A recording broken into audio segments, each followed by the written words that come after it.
Welcome back to the channel, ladies and gents. I hope everyone is having a good day so far. What we're going to be talking about today is the recent Online UK Safety Act, which was implemented about a week ago now. And the problem with this is, obviously, everyone has issues with it because of the amount of data that these companies are looking to take from people. Now, they keep going on about save the children, protect the children, it's all about the children, which in a matter of fact it's not. Mostly because the amount of data that they want you to send to them, photos of your passport, credit card, bank details, a face, they also want your driver's license. All of this information is being used by third parties. That's who all these companies are outsourcing all this age verification stuff to. And to be honest with you, it's an absolute nightmare. Mostly because in 2023, I actually covered that this bill got put through, and the video actually got taken down off YouTube. So if you look here, this is actually my Rumble page, where I uploaded it to this as well, but YouTube was the only one who took it down. Now, we actually talked about what was going on, and in this video, I do go over that the BBC, when they were talking about it, that they have passed a controversial new law and making social media firms more responsible for users' safety on their platform. The Online Safety Bill, which obviously now is the Online Safety Act, has taken years to agree and will force firms to remove illegal content and protect children from some legal but harmful material. And as you can see, it was nearly 300 pages long. So, why is people up in arms? Like we said, they want all your data. They want a photo of your face so they can use biometrics, and that way they can say how old you are just by looking at a photo, which is kind of funny because you can see some people this day and age, mostly young teenagers, I will say that, who they get dolled up, they put so much makeup on, it looks like it's been put on with a paint sprayer, and they look about 18 or 20. And with this, the perfect example that I have is my niece. She's 14, she puts makeup on, and she looks like she's 21, 22, which is scary, and it's also wrong in my eyes, because they shouldn't be putting on makeup, just caking their faces in it. But that's what people do to look older. You know, they want to go to clubs, they want to buy certain things in stores, you know, cigarettes, alcohol, stuff like that. But with this was actually in March, where it wasn't covered by a lot of mainstream media regarding this online safety bill. And what that was this. So Apple are suing the UK government regarding the UK data privacy row. And as you can see, it was the 4th of March of this year. Apple has taken legal action to try to overturn a demand made by the UK government to view its customers' private data if required. The BBC understands that the US technology giant has appealed to Investigatory Powers Tribunal, an independent court with the power to investigate claims against the security service. It is the latest development in an unprecedented row between one of the world's biggest tech firms and the UK government over data privacy. So with this, we have seen so many people where they're like, some of these bad guys around the world, you know, begins with a T, ends in ism, that they were using all of these kind of apps like Signal, WhatsApp, which has end-to-end encryption.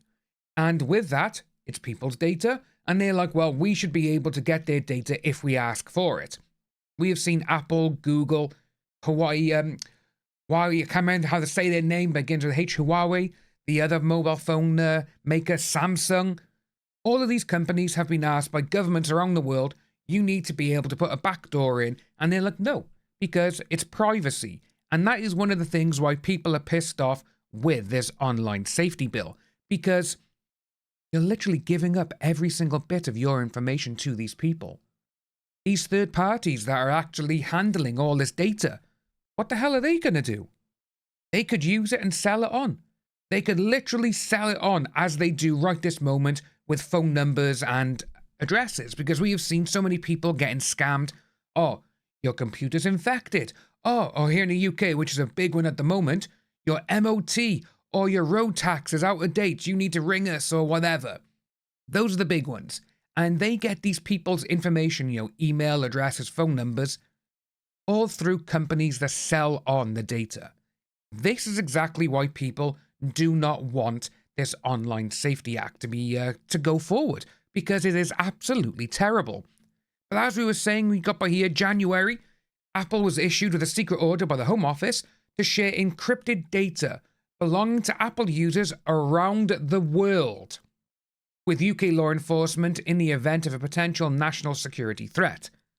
Data protected by Apple's standard level of encryption is still accessible by the company if a warrant is issued, but the firm cannot view or share data encrypted using its toughest privacy tool, Advanced Data Protection. It's really sad to see that this country, and a lot of other places now around the world, 1984 is becoming real. We are starting to go towards the world of a dystopian future, where you're not allowed to have fun, you're not allowed to have an opinion, which that one then, having an opinion at this moment in time, you see a lot of people who are arguing if their opinion doesn't match someone else's, they start screaming, they start crying, they start throwing around false accusations, and they normally call people the N-word, a World War II bad guy. But with this is literally asking for nearly every single grown person, really, in the United Kingdom, which I think the UK, at this moment in time, there's like 65 million adults. That's just in the UK. And they want all their data. They want their faces. They want their passports. They want their driver's license. They want their bank details. And also they could be like, oh, we must protect the children. But the one thing about all of this, Keir Starmer keeps going on about, oh, it's for the children, it's for the children. Where was the government when all these horrible things were being done to kids up in the Midlands? They just turned their heads. A couple of months ago, they were like, oh, we're actually looking into these grooming gangs now. I'm sorry, why didn't you do it when it happened like 10 years ago, 12 years ago, to 8 years ago? They didn't care back then. And obviously with this, the way I look at the UK government now, which is very sad, because Labour used to be for the people. But now Labour is just Tory light. It's sad. And the way that a lot of these governments are putting out their own media, they're the ones who are going on that you can't say this on these social media apps, you can't say this, you can't say that. Oh, if you have a go at someone, we can come and arrest you, which we've actually seen videos of, where someone has said something about someone online and the police turn up at the door. What? It's that sort of thing. But Keir Starmer, he keeps going on. Oh, it's to protect the children. No, it's not. It's so they can literally tell you what to think. And this is why one of the things that I always use is a VPN. There's a lot of good VPN companies out there, folks. And if I was you, I would sign up now rather than later. Because they are trying to ban VPNs in this country, which is just absolutely just stupid. But we will be talking about VPNs in the next one because that is a big story we need to go over. But with this, folks, like we were saying, seeing how they want to just go forward and be like, oh, it's to protect the kids. Sorry, it's not. Let us know what you think about this down below, folks. If you are new to the channel, like and subscribe, and I'll see you soon.